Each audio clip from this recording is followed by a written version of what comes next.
So welcome. Hi. Lorelei Robbins. Welcome to my Robin's nest. Yes. Yeah. Wow. No kidding. So, there's so many things. Let me just drop this one and we can talk. Go. One of the things, I love you so much. I love you. I'm so excited that we're doing this. One of the things that you share in your teachings that I heard through Bonnie, and I think I texted you at one point, is about sanctifying everything. Mm-hmm. And that was something that made an enormous impact on me, and I embraced it immediately. Awesome. I embraced what I intuitively got from it. She didn't go into a big explanation, but it was in context of what was going on in one of my playgrounds. She said, well, Michael talks about making things sacred and other sanctifying. That has been such a game changer for me because whatever it's been, it doesn't matter what the details are really, what the specifics are, but to come back to that place of it's all God, it's all good, and to sanctify it. Right. So it's almost like I wanted to ask you, like, how did that present itself? How did you come to include, give me the backstory. The backstory is stinking thinking. The backstory is what I do. What I see with everybody doing is that they look at things happening to them instead of for them. Right. And that's the biggest ow that there is. I Right. mean, truly, because pain is going to happen. And we see that all the time. Buddhists talk about the difference between pain and suffering. Right. And I see a lot of people voluntarily suffering while they're in pain or while they're not in pain. And a lot of it has to do with the headspace being just a wee bit off. And I think a lot of that headspace is off is because people are not really sanctifying. Right. It's not easy to be grateful for something if you don't really get that something is happening for you. Right. And so I realized that gratitude was really at the mercy of sanctification. Yes. And so I created this thing called the Succession 7. My whole work has become about Succession 7. And then before you even start with mindfulness, you have to stop. And the importance of just unplugging and getting back to almost like a Zen place, like a, Etch-a-Sketch, let's clear the board. Let's whiteboard this thing. Let's start from a clean slate. Right. And to really stop. And then that brought me into mindfulness and defining mindfulness myself as being, or my dear friend Amal actually defined it as awareness. Good Scorpio. Good Right. Deep Scorpio she is. Yeah. Yeah. Awareness and action. And then once we hit mindfulness, we then went into this thing about please let it be easy. And there was this really good thing that if it's not easy, you're not doing it right. And that really is true. And people can be very, very At its successful. core, that is true. It is core because you can learn how to do something frenetically. You can learn how to be successful while making something amazingly arduous and difficult. Totally. But you can also learn how to be successful while making it be easy or letting it be easy. And for a lot of people, that's a new way of being. It is a new way. And in that newness, everything happens. So we start with that foundation of we call the 0 point, just stop. Then we go into mindfulness, meaning what? That I'm going to be more conscious. That's the frontal lobes, right? The prefrontal cortex is to not be reptilian, animalistic, to be conscious. And then to let it be easy. And now that we have that framework down, the very first thing we do is we sanctify. We recognize that everything is happening for you. It's like, oh, damn, I got dry mouth again. Really? You're cursing the fact that your body is letting you know that you're deficient in water right now at this second? Right. So you got calls to answer. But most of us aren't really ready to answer calls. We have our checklist, our agendas, things we want to get done.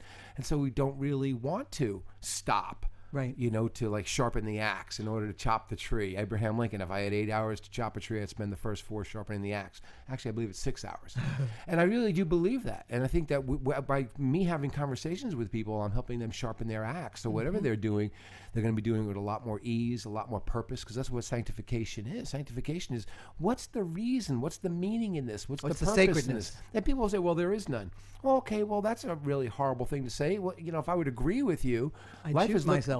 Right. It looks pretty horrible. Yeah. But if you turn around and you say, okay, well, what if I don't know what my purpose is? Well, then tell a story. What do you think your purpose is? Yeah. My purpose here in life is to screw everybody up. That doesn't sound right. Yeah. My purpose here is just to continually learn from my mistakes. That doesn't sound right either. My purpose is to, heal all of my past wounds. I'm like, that doesn't sound give me something. And My purpose is to be hummingbird and just spread joy everywhere I go. That's very possible. That's very, very possible. You know what? And it feels light, and it feels airy, and it feels accurate. You know, we have a saying, whatever's true passes right through.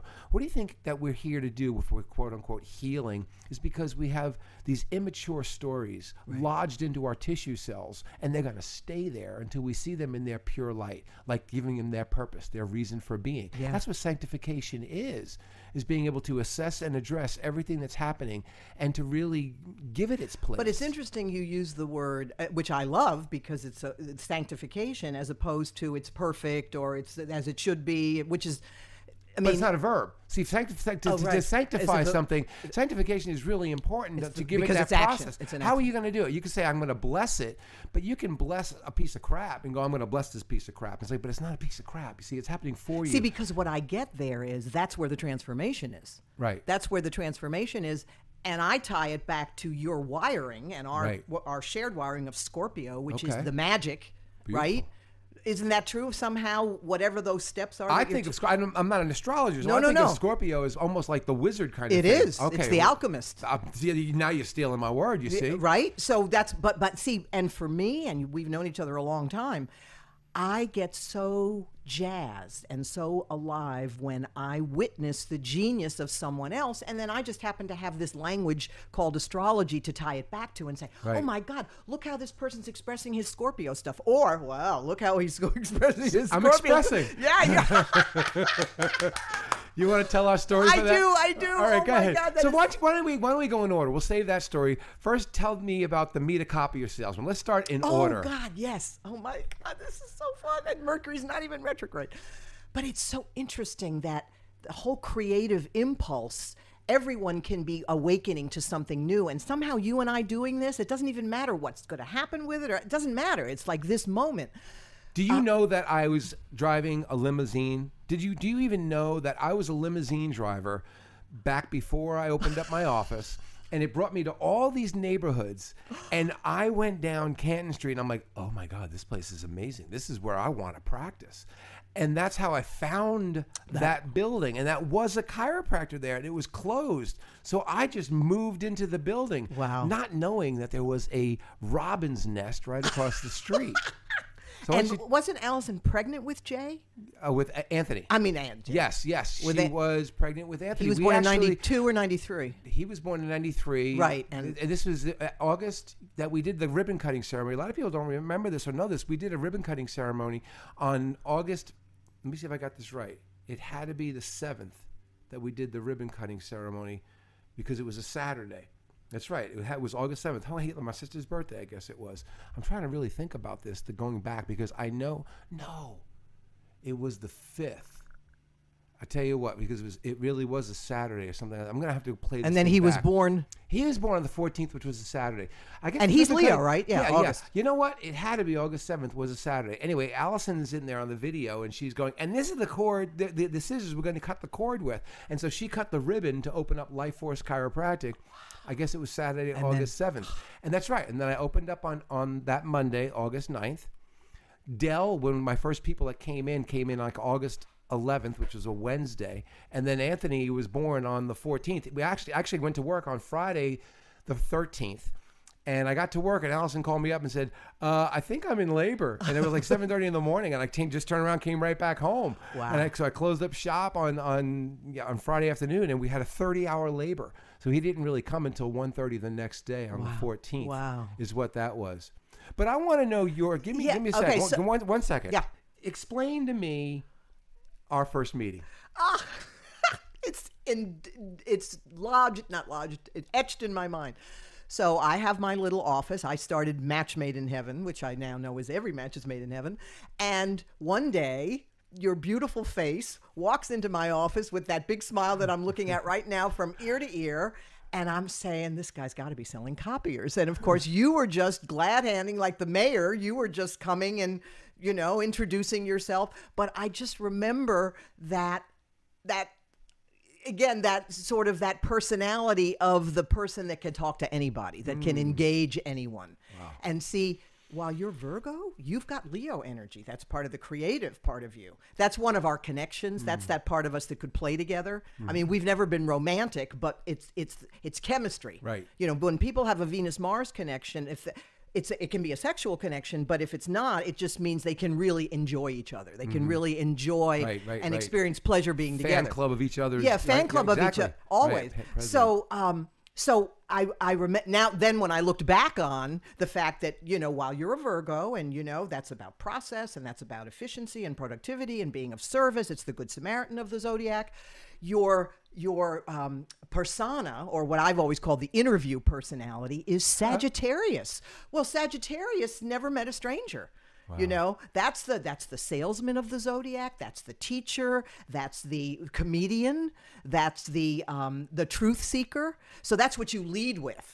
So, and that's because I remember when I looked it up then, and I went, well, that makes sense. Could you sell ice to an Eskimo? And anything that you believe that would be magic, that would be of service, that would transform things, you could sell. So I have Sag rising. That's my ascendant. Is Yes. that reason why you're saying that? Is Yeah. that because, okay. Yeah, because your window to the world, if someone knows their birth time, we know what their costume is. I always say it's who you are when you come to the front door of your life. Like you go out into the world and you're Sagittarius. I'm Cancer rising, which is shy and sensitive and emotional and overwhelms easily. I mean, it's been, for me, that becoming one's own parent, and giving to myself. I mean, Lord knows, looking for it out there, Right. So what about me maybe do I not know? Like, what do I have a blind spot as a Virgo with a moon in Scorpio and a Sag rising? Yeah, it could be. Well, first of all,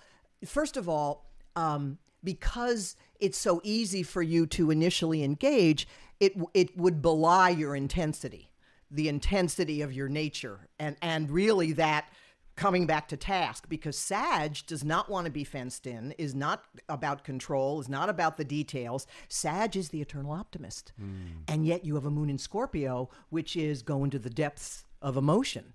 So it's almost like the more, and of course that's what you teach in all of your stuff in some way, the more you go to the depths of your own emotions, the higher you can fly. Absolutely. And see the meaning and purpose and the optimism in all of it. But that's an interesting, I often talk about, every shift from one sign of the zodiac to the other is significant.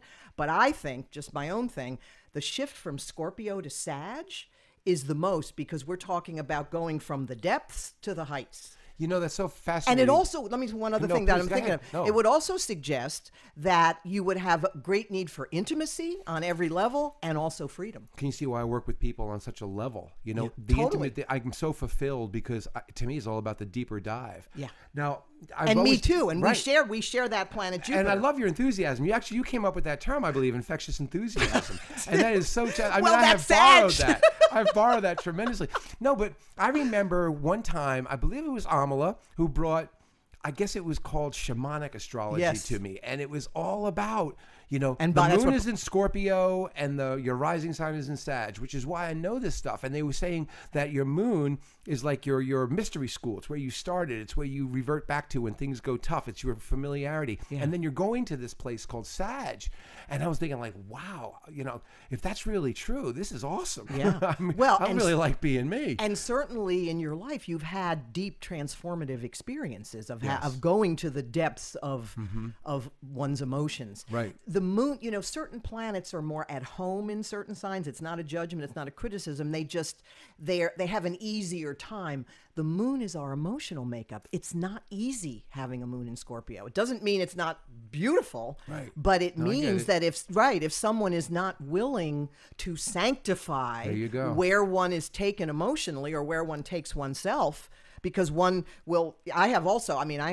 share the Jupiter thing. My Mercury is in Scorpio, my planet of communication. I don't have a wide array of interests, but what I know at core. It's like people always kid me about if somebody's going into unwilling to sanctify you. If they're unwilling to sanctify, then it's going to look like they're controlled by everything in their environment. They're betrayed all the time. They're bemoaning she betrayed me, he betrayed me. Because I would call that over-personalizing, and I Yes. mean, I really look at that they become their own reference point and think they become a victim because things are happening to them Right. rather than for them. Well, and for them, and don't you think through us as well? Oh, absolutely. Yeah, I mean- but you have to have perspective The- to know that. I mean, all Yes. this is occurring at the same time, Yeah. but what station are you plugged into? Yeah. Right? All these TV stations are on right now, Right. but what are you dialed up? That's Right. what you're getting. Right. And now, I mean, it's the energies that are going on the planet now and in 2020 we have never seen.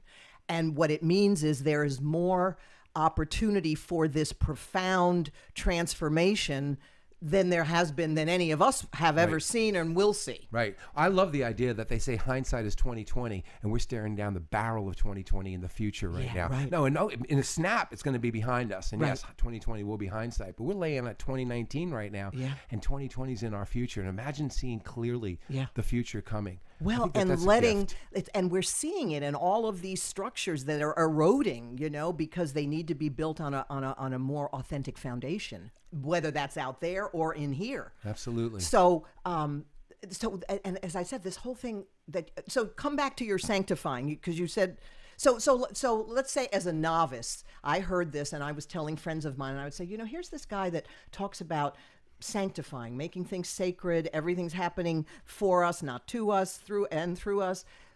What would you say to a lay person? That's my philosophical core. That's something you have to have, something that's going to hold you when all else. So if someone inevitably- hears that and believes it and gets, so let's say they're new to spirituality, but they get that concept. They get that I believe things are happening for me, not through me. This awful thing has now happened. This man is talking about sanctifying. What would you say, like in a sound bite, to someone? You now have to answer the call and being the most amazing storyteller to exalt the purpose, to give it its purpose, to raise it up. To exalt the story. To exalt the reason it's happening, and you exalt it by giving it the story. You tell the story and you exalt it, and that tells a greater story and a greater story, and you bring it to its rightful place, which is reflective by the storyline that you're putting on it. You exalt it. I want to do that. Yeah. Well, everybody does it. Hey, I got this whole process called reparenting. I'll explain that to you if you want. Please. When we were children. And you know what's interesting? Let me just bracket this real ahead. quickly. That you would just talk about reparenting, because the planet Mars, what drives us, just changed costume signs last night, went into Cancer, which is the sign of mother, which is the sign of the parent. So this is so perfect. So for people who know, when they're watching this, we're recording this on May 16th. So Right, and that Mars will be in happened- Cancer for about 6 weeks. Okay, this is 2019, Yeah. just so people can have a reference point in case they're watching this 5 years from now. Yeah. And want to get caught up. So what day is this anyway? If this just happened. So so reparenting. When you look back on the way you've interpreted life as a child, do you ever give yourself permission for having been a child? Do you ever say, "Wow, I didn't know any better"? I say, well, that's why you're holding that in your tissue cells, because you processed it immaturely, because, newsflash, you were immature. Right. Or your parents were immature. What if they only did so well with you, your parents? We were all in a process, and they're only so good. Now all of a sudden, you're an amazing parent because maybe you have poor mothering or poor fathering. But did you ever think about giving that wonderful parenting that you give your kids that maybe you never got to yourself, where now the inner child can get the care that she knew she never got from her mother or her father, or were told the things that now you're in a position, because you're mature now, to actually rewrite the story, thereby giving things a purpose where it didn't previously have before, or it did have a purpose, but it was painful, and that's the only purpose that you're actually still holding or carrying, is the old story that's immature. But you're mature now, and you've spiritually done some work, and you are the synthesis of all your experiences. So now tell me about your childhood and what happened. And guess what happens? Now you tell a greater story, because you're reparenting, you're comforting this little child, sanctifying everything that's happened. And what do you think happens now? The rest of your life is dealt from that ripple, and instead of changes. the ripple that was immature. That was there. That's so, reparenting. for instance, if I have held the concept, because, when I was 4 years old, my father put a mic in front of my face, and I have pictures of it, and I'm like really comfortable with that at 4, and he's almost like in awe of this little creature who's 4. Part of me has held that as it's interesting that we're talking about this, as I was exploited by my father. So now it can be my father saw talent in me and whatever. I mean, I've already come to that to some degree, but in this construct that you're talking about. But I have to tell you, Michael, again, the fact that we're having a conversation about rewriting stories is also so timely for the next year, because North Node, everybody's soul invitation now. Everyone is being invited to leaving behind the things that have defined us, that no longer define us, and to trust our feelings and to write a different story. A greater story. Thank you. So John and I, my knowing that, I said to John, because I've always known that at some point I would stop competing with the men in my life and allow an equal relationship with a creative man. But you knew that was about your readiness, not about the men. Totally. Cool. Oh my God, yes. Absolutely. Right. Good. And I said to John, it's all about people being able to rewrite their stories now. The whole writing stories, the fact that you've been guided. My point is you're picking up this universal energy. So John and I talked about, it's the what's your story and are you sticking to it? Right. And a story for our cohort, because we're in our early 70s now, is are you getting old or growing old? Oh, beautiful. Right? Because growing old has consciousness. Beautiful. Getting old is this hurts, this medication, that. But I'm just underscoring the magic of what you've been guided to teach and put together at a time when the cosmic weather is so supporting what people can hear. Right. And you're speaking exactly to what people have an opportunity to leave behind now, which are things that have defined them that no longer work. Exactly what Which is why I'm saying, would you let somebody define your terms about what is success or what is love or what is respect? I mean, these terms, don't let anybody define your terms. How about God? If there is such a thing, I'm not saying there is, but if there is such a thing as God, are you going to let someone else define God for you? Well, it's almost like I've allowed myself to take the best of Catholicism for me. Right. The Trinity, for instance. I do everything. I do everything in threes. Me too. I do my red, yellow, and blue, catalyst, mind, body, soul. Look at me. Miracle minutes, a dose of magic, joy, and inspiration. And I'm born on the 3rd. Yep. And of course, you're the 9th, right? So you're eighth. Intention, initiation, integration, assess, address, educate. Everything is in thirds. I mean, seriously. I get it, and I even challenge myself, and I love it when I write emails. I write 3 sentences in 3 paragraphs. Oh, that's beautiful. It's almost like I feel that I'm channeling Virgo. I go, you know are. what? You are. I am. Actually, I want to say this message. That's good technique. In this construct. It feels good in my body, the whole 3 thing. Right. So again, God. So I believe, being very comfortable with the word God, I am, and the energy of, we made an agreement, and we came in with these raw materials for whatever our journey's about, and we make the choices. So in personnel, which is the field I went into where I used astrology, I would see why people were, this is real simple, were a bookkeeper and hated it, or needed to be not behind a desk or whatever. So each one of us has come to this moment of, and I call it, your cast of characters. Like you're, that is a human toolbox. I got to be honest with you. We all have these cast of characters inside of us. I love it because and they're archetypes, and each archetype represents a different brain state, believe it or not. Well, that's interesting because the archetypes would also be the planets. And so, we could say parts of the personality, but the Leo in me loves the whole cast of character thing. It's playful. Right. And it's amazing I know you know this, what you can do with joy and humor, right? Right, absolutely. What can get into people. Absolutely. What they'll take. So for me, getting back to the whole men thing, I came in with, out of the 10 planets in the chart, 3 in Libra, 2 in Scorpio. Those are the 2 signs of relationship. So what did my soul say? You're going to be in a number of relationships so that you can find out who the fuck you are. Right. And I was always looking for myself in the other, whether it was the man or the job. That is the whole thing. Totally. We use sexuality. And I've made the marriage inside finally. Our whole relationship, you and me, it's because we have the deeper dive, because it fulfills this deep, deep longing of connection that we look for it in our partners, which is almost like purpose and meaningfulness. It's this nonlinear, non-descriptive thing called love, is this intuitive sense that we need to belong, to connect on such a deep, deep, deep, deep, deep, deep, deep level, intimate level. Yeah. And this work to what really does matters. That because you're talking about what matters. I'll even let you make up your own story about what matters. Your values. That's what's so brilliant. And here's another newsflash. Your values will also emerge as you emerge and become higher, which is even more amazing. Become lighter, freer, more liberating, more loving, more breath-filled. It's fascinating. Yeah. As you grow, as we get outside of ourselves and really emerge as potential, which I love that word. Well, that's a Scorpio word. I mean, this Right. is so fascinating that, again, I just have to say this. It doesn't matter whenever people watch this. We're coming up on the most powerful full moon of the year, Scorpio. And this conversation, which we didn't orchestrate. I mean, we didn't sit down and say, okay, this is our plan. This is, it's like energetically well, just. I did say lightning in a bottle, and you jumped all over that. I did. You did. Oh, I did. Yeah. What a perfect. Well, and when we're complete for now, I want to read you what I wrote sitting before I came here. It's a technique that I learned called context, purpose, and results. Okay. And you write the results. It's in threes. Isn't that interesting? Isn't that interesting, right? And this was the family of women. I don't know if that's what's his name? Justin, I forgot his name anyway.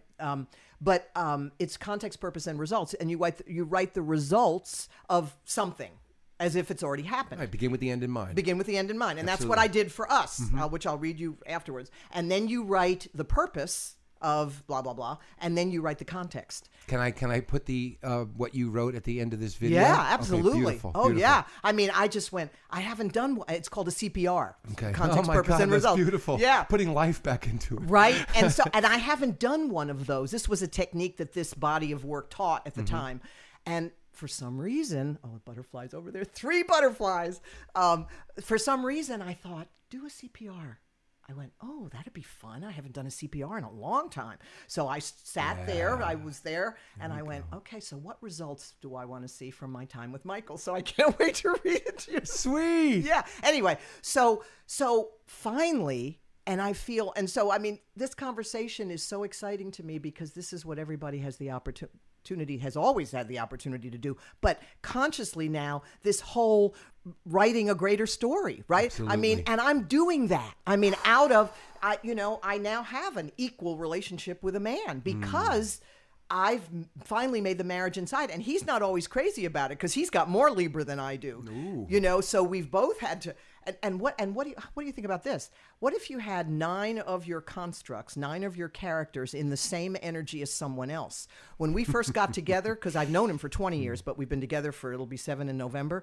I remember at the time saying, I'm going to see myself coming and going.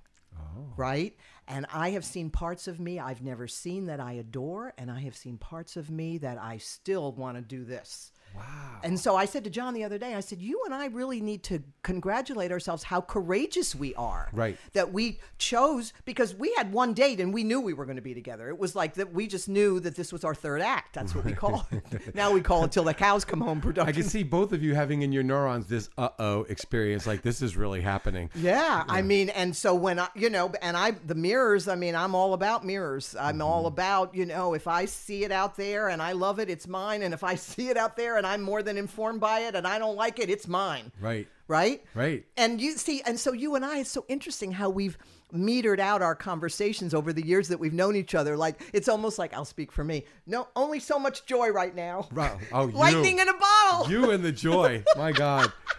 I'm serious. You have so much joy in you. But it's because it's in you. You and I have just always seen that mirror in each other. The little kid mirror, the little let's play now. Play. Exactly. Yeah, but this deep play. Right. Like we're doing Clue and all those games. But even that's fun, right? Even though Right. it's painful to go in, but we do go in, but we also keep the lightness about it, or at least now, or we're learning how to even be more light with it. What I see so fascinating is that's what's connecting us now is many things, but for me, your concept of sanctification, as I said, made such an impact. It makes such an impact on me. And I didn't know it was going to be that big. And I've footnoted you. I've used the word a lot. I always say it's yours. That's what I'm going to tell you. Well, it's true. Well, let me tell you. When I came up with Succession 7, I was observing people getting completely hung up on the word sanctification. Some people had neuroassociations with it, like as far as like Christianity or religious context.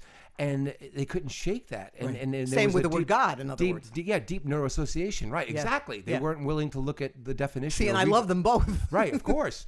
And so what we did was we have this whole thing. So what I didn't finish before is like after you get to sanctification, which is the third step. So just real briefly to recap, it starts out with stopping, 0. That's the 0 point. Right. Mindfulness is where you want to start, being conscious, mindful, right? Then you go into ease, let it be easy. If it's not easy, you're not doing it right. Then sanctify. Is that the fourth step? The sanctification is the third step, but we count the 0 point. Oh, okay, got it. We have 7. So then what happens when you're really, really sanctifying well? Organically, you're going to be grateful. Right. So that's next. And then what's after gratitude? Happiness. If you're grateful, you're happy. Totally. And then if you're happy, what happens? You're kind.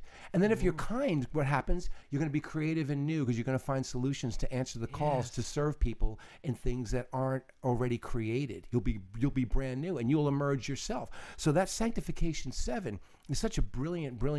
And 7 is the other number. It is the other number. Perfect number. And then, but watching people getting hung up on the succession 7 on sanctification, we broke that up into 7 too, and we had to, and we had to like really hit that really hard because people were really getting like that's where they were getting hung up. That's where the snag was for people going, I can't turn around and sanctify this horrible situation that this real evil person did because it was spiteful, it was intentional, it wasn't an accident. He meant to hurt me, and it was old just story. But all that stuff is true. Yes. So I have this thing about multiple truths too, which is really important. Like there can be the truth of that, and then the truth. All these truths are happening. What station are you dialed to? Right. Why are you have you ever played with the phenomena? We call it playing with the phenomena. When you go, hey, when I watch this channel and I allow this to be the truth, to experience the life that you're getting, but you have blinders on all other truths. Yes. Now, what happens when you consider this truth that I'm offering, which is also true, by the way? Yes. It seems It's like just it's as a true as threat the to the other one, but it's different dial, different. Right. When you put that on, notice how you feel better. Right. I was just going to say which feels better. Which one do you think is more self-loving to you? You know, which one is going to have you live the fullness of your life? And we already know that when people are overwhelmed,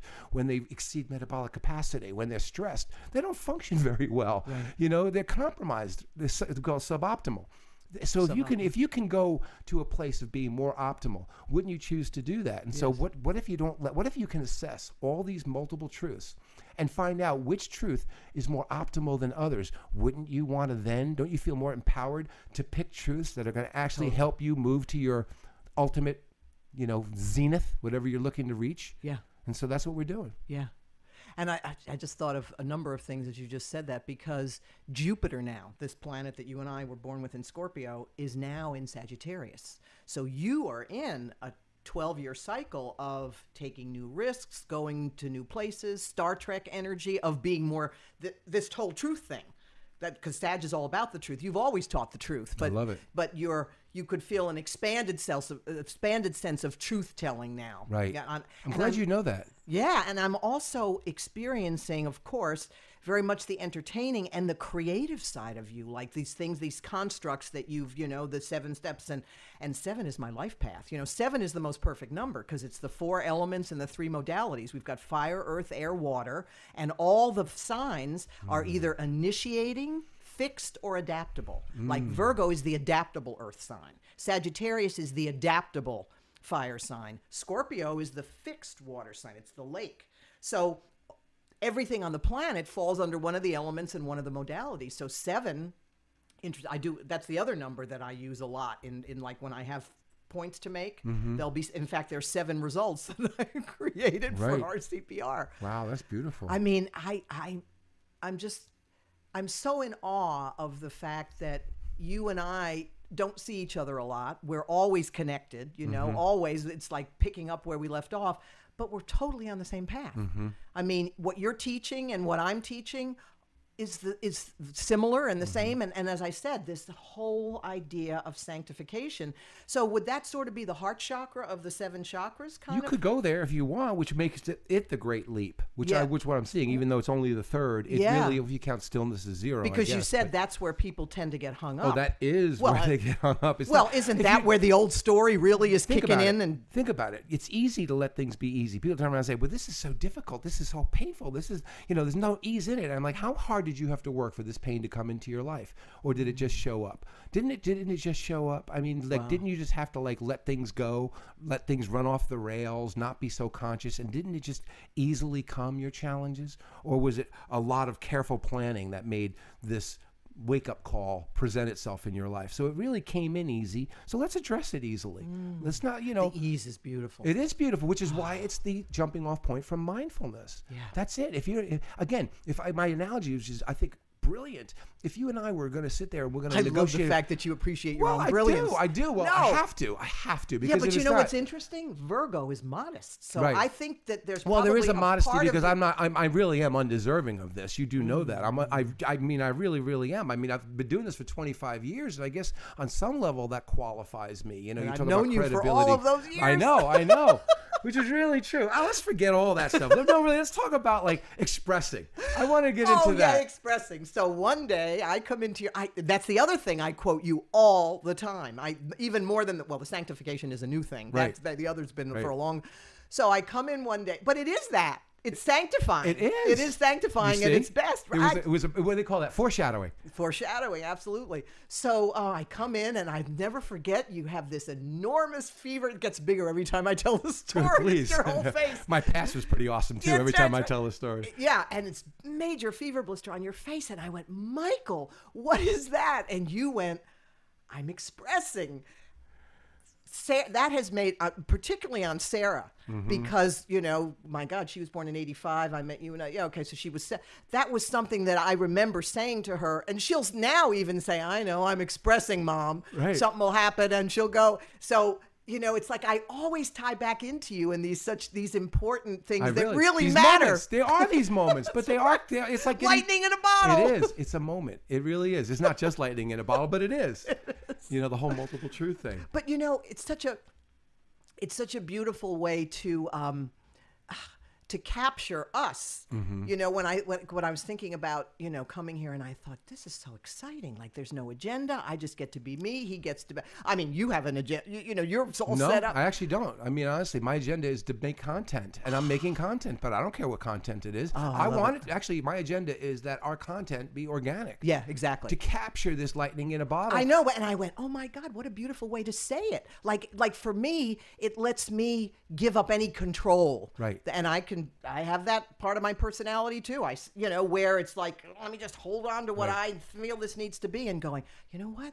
Talk about ease, right? And the sun is in Taurus now, which is ease. Taurus is beautiful. easy breezy. I had a coach that was a double Taurus that says easy breezy. And it's the living in the moment.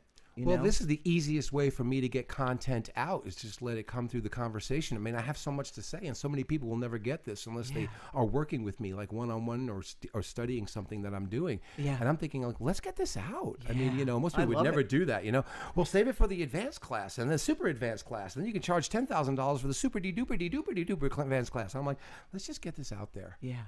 Because you're still it's never gonna be obsolete. It's so interesting that you say, let's get this out there, because you're in a cycle where you would feel inspired and motivated to expand the truth that and to get exactly what you're just saying, get it out there. Absolutely. I mean, this is like the timing of whatever you're doing with these interviews that you're just posting them, getting a couple of hits. I'm not even looking on how to make one of these go viral.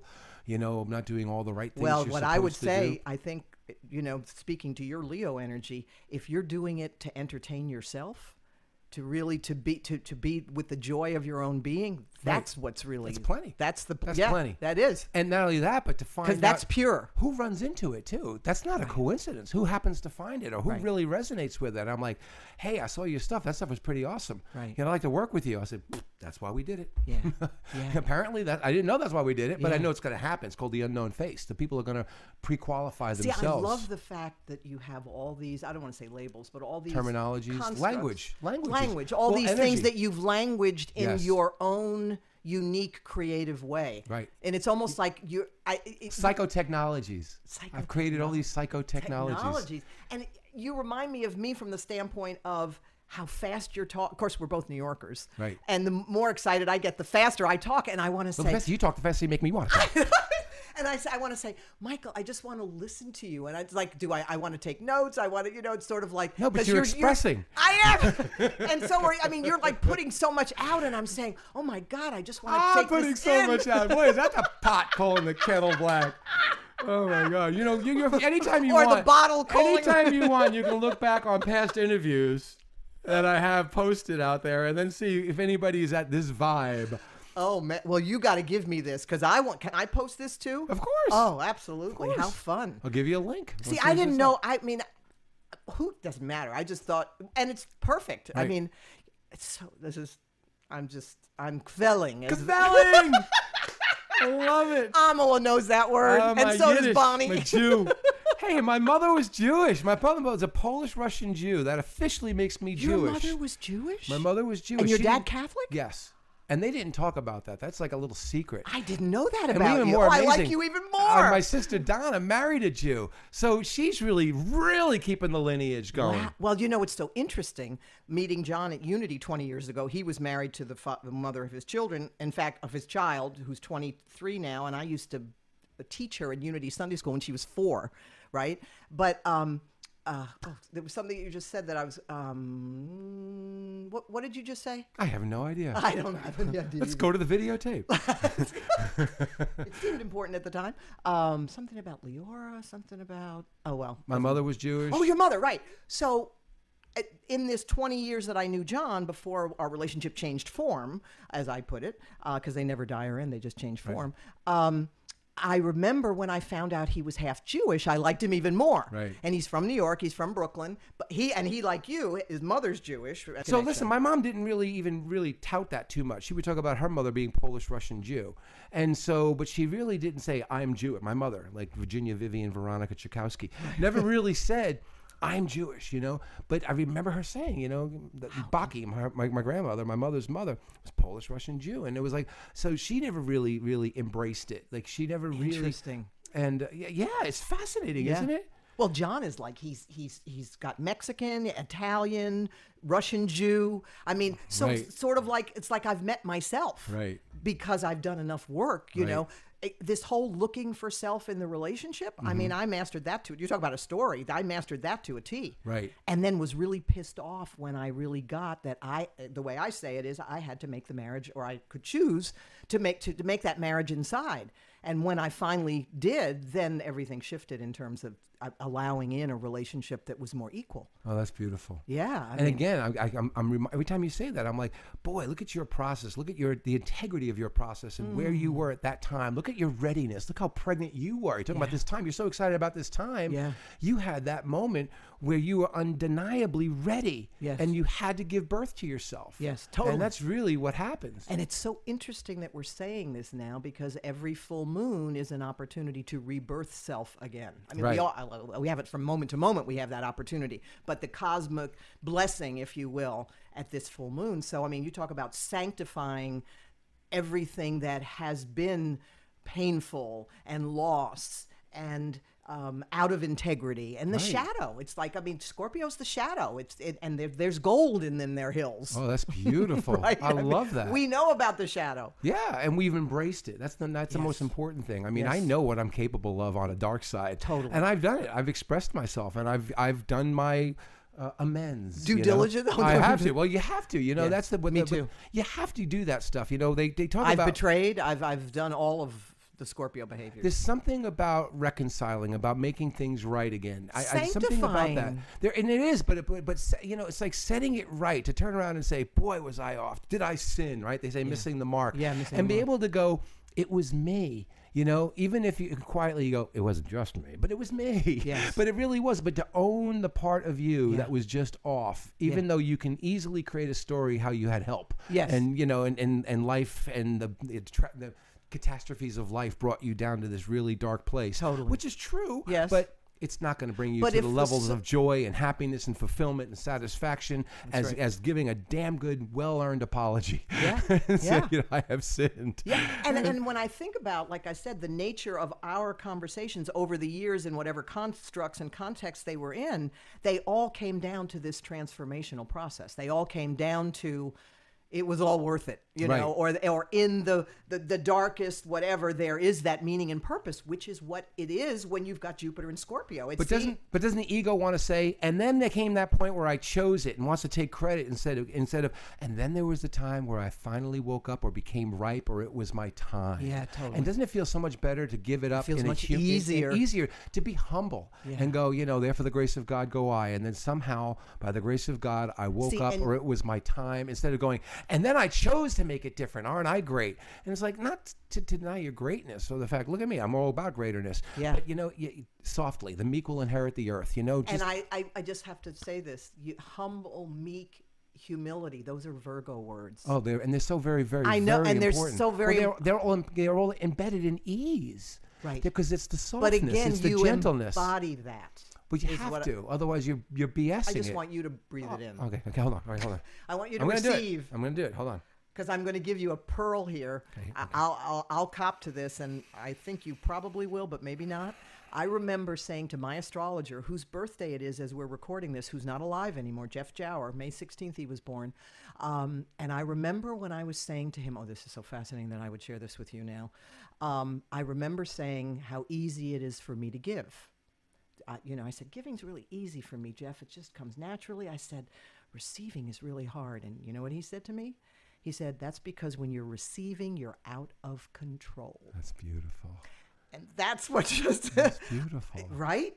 And I remember that. That's like a sanctification thing for me. It's like I go, oh my God, look at the things I have not received in my life or have gone in and out of receiving because I needed to be or was more important for me to be in control. Yeah. And see, that's like Scorpio. In guardianology, we talk about giving and receiving and passive and active. And most people who are easy at giving, we call them passive givers. Right. And they have a really tough time at receiving. So right. they have to be active receivers, which right. means they have to actually work it. They have to be conscious.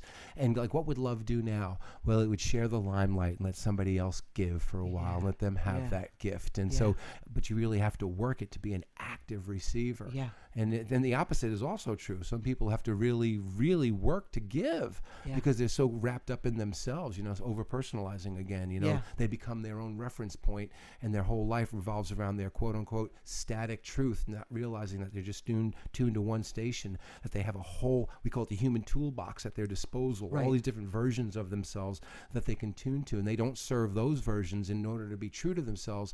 They're being true to one station that they're locked in, and they're being true to one set of truths that they have, defined themselves. Well, they're much greater than that. And that have created a certain degree of comfort and security. And there's something that I wanted to share with you that the word embody for me has become very important lately because to make a long story short, and you know me through all of my iterations since I've been in Atlanta, getting my graduate degree in counseling 6 years ago this month, and having a personnel background and being a minister in the Universal Brotherhood, and then, of course, an astrologer, spiritual astrologer. Yes. The last 6 years, I've had 2 business coaches were about how do I marry all of that? How do I integrate? And so what I came up with as my construct was Playground for the Soul. Nice. I gave that title, if you will, to a client in a session, not knowing she was my mirror at the time. I remember saying, Dwayne, you're a playground for the soul everywhere that you go. 2 years later, I got it that was me, right? Right. So when I started creating these groups in my home, I thought, well, how do I do this? And the only guidance I got was just be it. Be the playground for the soul. Well, because that's what you and I are. We're a playground there's for the soul. There's something true about that, why I work with archetypes, because when you start working with archetypes and you say be it, then you discover how, because you've not been that archetype. Totally. So once you put on that suit, that armor, whatever you want to call it, you wear that archetype, all of a sudden you're feeling now I know what I'm going to do. But I didn't know that. Right. You're telling me had something to wear it. I didn't know at the time. I just got the guidance. Yes, you just need to be it, Lorelei, and then you'll know what it looks like. Well, let me do the official goodbye. Okay. So we can go on and on and on and on. And you can feel it. I love your energy. You really are. I hope people get infectious enthusiasm is you. And if anybody's feeling anything. Mirror. Well, yes. And I have a Zen side too, but you wouldn't know. And I do too. When I'm with you, forget it. There's a Zen when, Zen when. Right? It's all Zen. Well, it's true. But I meant before, on receiving.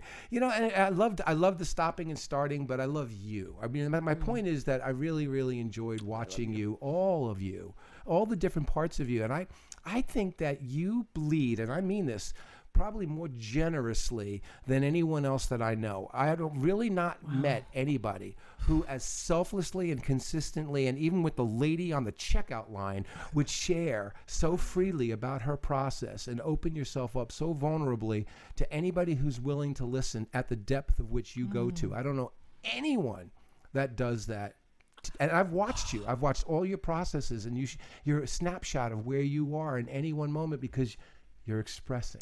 And you've always been expressing integrity, always and forever. And you've always been beautiful and a light and brilliant.